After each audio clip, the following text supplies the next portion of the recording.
housing specialist, Charlie, also a pilot. How long have you had your licence? 14 years. 14 years. And why did you take to that? To start with, it was just for fun. It got harder and harder. It's really quite scary. A lot of pilots that get their licence don't renew it after the first couple of years. Why?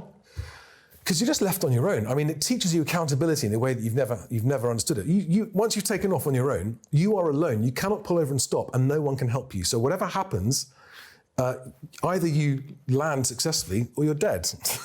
Right? Wow. So it really it teaches. You're not selling it. Decision. No, well, this is. I mean, it's a real.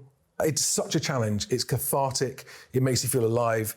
But actually, the skills that you learn in flying and decision making are great in all. So you must have had some scary moments. Yeah. What's the scariest? Actually, I had my first and hopefully my only emergency at the beginning of this year. I had to do an emergency landing at a military airbase because I got myself into 100% my own fault. I should have landed sooner because the weather was getting worse. I pressed on into bad weather. Yeah. And ended up having to declare an emergency and land at a naval base. Did you get in trouble for that? Not from the Navy. They were amazing. They said, we'd much rather you were landed safe than a smoking hole in the hillside somewhere. So they were fantastic. But on social, I have a YouTube channel for my flying, and on social media, I got punished severely there. And rightly so, I think, wasting all that money and time and effort and worry for people. How does your family feel about this?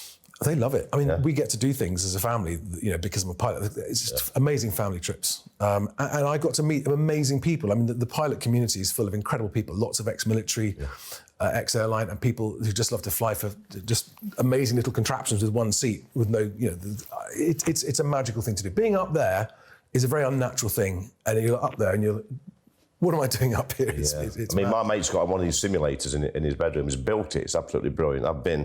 I had a go at it, and it's I quite like it, but I don't think I'd be getting into a little single-engine aeroplane and flying around the skies. Like you say, what happens if the engine cuts out? Oh, that's right. They glide. They all glide. Really? Even the big airlines. No, but how long? I mean, if you're at 5,000 feet, you've got about 8 or 10 minutes to glide. As long as that? Yeah. So you've got plenty of time to pick somewhere. Yeah. And basically, once you get into that situation, you just treat the airplane as an airbag. You don't worry about the plane. You just make sure you get down safely. What about night flying? Do you do that?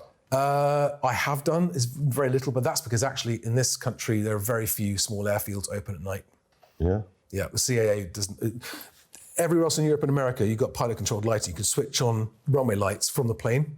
You can't do that. And what's the best place you've flown to? The furthest? Norway. Norway? Over the North Sea? No, actually, I went all the way around. I went Germany, Belgium, Germany. So you went over land? Yes, and then Sweden and Norway. Over a bit of sea as well, because and fly seaplanes up there. You must have seen that film back in the day, the James Stewart old film, the Charles Lindbergh film. Yes. Where he flies over the Atlantic. It was about, was it 20-odd hours or 30 hours? Yeah. Incredible. Absolutely incredible. Absolutely. And he paved the way for people like you. Yeah, he did. Charlie, fascinating discussion. Brilliant. Thanks for joining us. Thanks for having us. Coming up next, we've got right versus left.